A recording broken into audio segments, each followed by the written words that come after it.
What if your son was charged with assault and use of a gun in Charleston, South Carolina? What would you do? I'm Greg McCollum, attorney and founder of the Complete Legal Defense Team here in South Carolina. Let me tell you a story about, I'll call him John.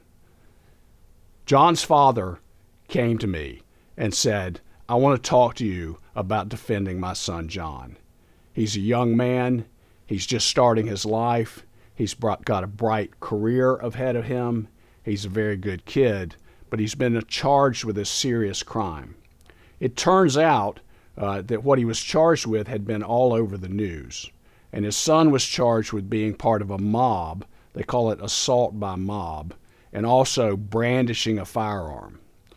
When I met with the father, I asked him, I said, listen, this happened some time ago. I happened to see some of this in the news, and it's been a year and a half. And, you own a business, you own a house, you're affluent. I'm just surprised that you haven't hired a lawyer to represent your son John before now. And he told me, he said, listen, Greg, I went to some other lawyers. I talked to 2 or 3 lawyers in town and told them what I wanted. And they told me, listen, your son John is going to jail. He's going to prison. No one can stop that. For what he's charged with, how much publicity it's gotten, use of a firearm, there's no way he's going to avoid prison time. So John's father said, why would I pay them tens of thousands of dollars if all they're going to do is try to reduce the prison sentence? Can't the public defender do that? And even though I'd seen the stuff in the news, I hadn't really followed it. So I started talking to him. I started talking to John's father about the case. And his son John was accused of being part of a mob, going on other people's property, fighting with them, and going back and brandishing firearms. Now, there were multiple people in this so-called mob. There were over a dozen. There might have been even more than that. It might have been 20 people. And what I learned was that his son John had never even gone on the property. His son John was in John's truck, parked across the street, even down the street. Now, the witnesses, the people that lived in the house, who also were a part of this, ruckus and altercation, but what their version they told, they painted themselves in a much better light, as people often do. But one of the things I noticed about it was that none of the participants, none of the people that were charged, none of the people that pled guilty, none of the people who gave statements to the police ever claimed that John went on the property. The only people that claimed he went on the property were the so-called victims, the people that lived in the house. And they said that he was the one that did it. Now, I knew in these kind of chaotic situations where you have a lot going on, you have a lot going on, and it's dark, and people can't see, and they don't know what's going on, and they haven't given a description that's accurate.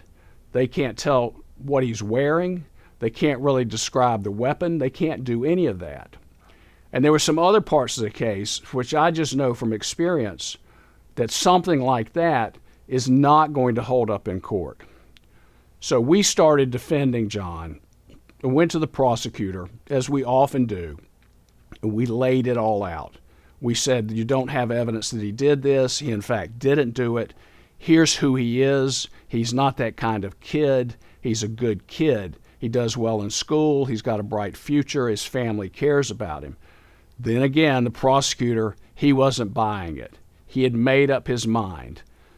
John was the last person to prosecute, and he was going to trial if we didn't plead him guilty to the felony of assault by mob and brandishing or pointing a firearm.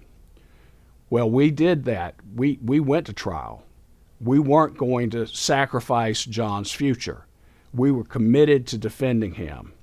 At trial, as we expected, the witnesses could not place John on the property. They could not place him behind the house where the crime occurred.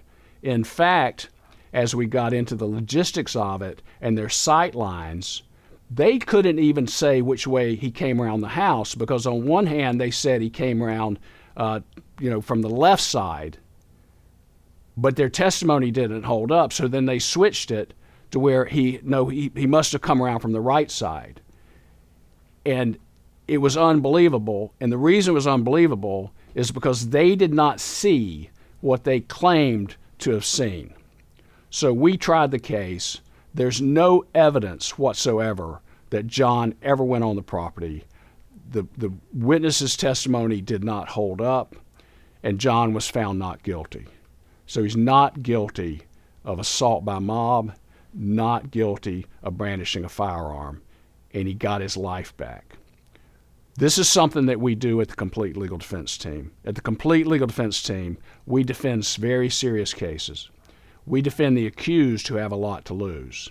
And both John and his father had a lot to lose. Their future was very important to him. Their future was very important to them. John's future was very important to his father, and he did not want his son to lose his future. And he did not want to lose his son and have his son go to prison. So if you're in this kind of situation and you need help, contact us at the Complete Legal Defense Team. At the Complete Legal Defense Team, we defend the accused who have a lot to lose. These are the kind of cases, these are the kind of situations people come to us for all the time. It's what we do week after week, month after month, year after year. So if you need help, contact us at the Complete Legal Defense Team.